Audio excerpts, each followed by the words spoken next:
everyone, it's Icebreaker here. Welcome to another video. I've got a very interesting case here. What you're going to see in this video is very tight coils and folds of dead skin blocking the ear canal. And you can see here, I'm fighting to get this out, which is a sign that it's gotten to a stage where it's adhered in some places to the ear canal.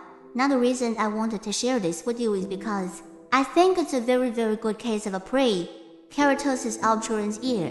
And I know that a lot of you watching already know what that is, but just to explain keratosis obstruens well, let's roll back a little bit. Keratin is a substance found in the body. It's a protein, and it's very tough and insoluble in water. So it's in your nails, in your hair, and that forms the protective barrier that's all over your body. You're the outer layer of your skin. So as your skin cells are reaching the end of their life, they go through a special process known as qualification. And what happens is that the body changes that dying skin cell into something else, what we call a keratinocyte.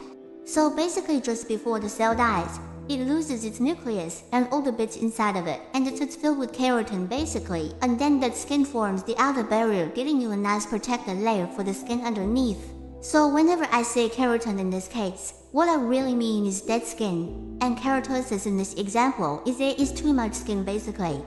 And obstruens is just Latin for blockage or blocking something up, so that's what the phrase means.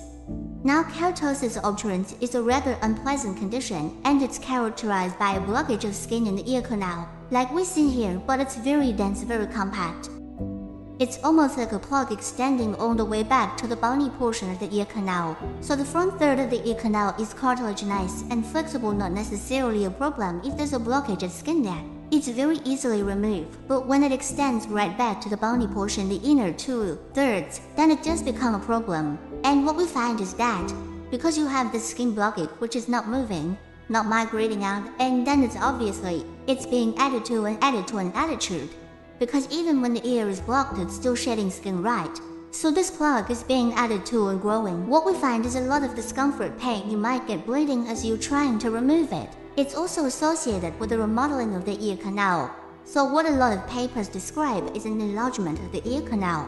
So it's enlarged all the way around, not just in one pocket, which would be a different condition called canal cholesteatoma, but it's a global widening. And also as you're removing it, as you're trying to get this plug out, it's often enveloped with a sort of white, silvery, or pale-looking kind of skin wrapped around it. And if you were to remove a plug of keratosis obstruens and take a little slice of it, and look at it under a microscope, you would see that it's kind of formed this plug in layers like an onion or like pastry. I suppose shows what we call a lamella or laminar arrangement. Basically layers and layers and layers and layers, which just makes sense because the keratosis obstruens plug has formed over time, and it's shed and shed and shed. So what we're seeing here is a very good example of what would have become keratosis obstruent. So I rather suspect that if we hadn't dealt with this right now, then if left to linger, this would have again compacted and compacted and compacted. Now the reason that this isn't quite a diagnosis of keratosis obstruens yet is because, although this blockage is kind of fighting me, it's not overly difficult to remove, and it is coming away with some condensing. And it's not kind of enveloped in that white pale silvery sheath of skin wrapped around it, and although it's beginning to tightly coil and pack, I am able to unravel these sheets of skin. So it's just a very interesting case because it shows sort of what happens just before it becomes nasty. So as you can see here, for the most part it's coming away with suction, and you can see just here how kind of it's starting to layer and fold, and just how dense it is. So normally, if you have a really difficult case of keratosis obstruens, you'd have to go in with a hook or a jab or crocodile forceps. So here's a fantastic example. You can see the layers starting to stack up almost like an onion. So kind of vertically in this shot right here, and it's just starting to peel away. So thankfully there's no bleeding in this case, and the patient did not find this uncomfortable at all actually. So we can see just these gigantic ribbons. You can see where one of the coils is uncoiling. So there we are. So unfortunately I couldn't add this was at a time when I didn't use to put it down on the tissue with a ruler. So we can actually see that, the total centimeter length of these blockages. And also this was recorded using an old endoscope that I used to use. So that's why it has a little kind of notch on the left hand side of the circle.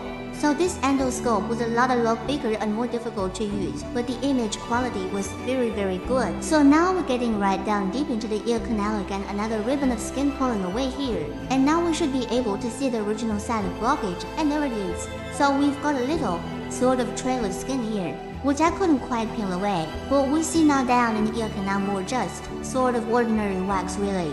And there we have it, so that should be, look at that collection, just almost exclusively dead skin at that point. And we can just see the eardrum, just in the background, the kind of grayish in this sort of tail of dead skin here unfortunately wouldn't suction away easily, but it's fairly minimal that should dry and sort of flake away as per usual. And we're just trying to get this last little piece here, and that should come over fairly easy. You can see that I can't really get the suction probe and the endoscoping where I wanted. And that's because this original endoscope, the actual rod of the endoscope, was quite thick. So I did have problems, and I can just about see to safely remove it. And there we go, I'm just having to sort of work it out of the ear canal. If you ever notice that I'm kind of moving the wax up and down or going in circles, it's because I'm using this technique where I'm kind of basically working it or sort of manipulating out of the ear canal. Because the ear canal is quite thin in this case. There we go, that's the original blockage there. And what we're going to do is go and have a look at the ear canal. There's no obvious widening, there's no obvious ulceration there. And what we do have is a nice healthy looking eardrum. It's a little red near the handle of the malleus, but overall a very good outcome for the patient. So there we go. I hope you found this video interesting, useful. If you did, press like, subscribe, and I will see you in the next video.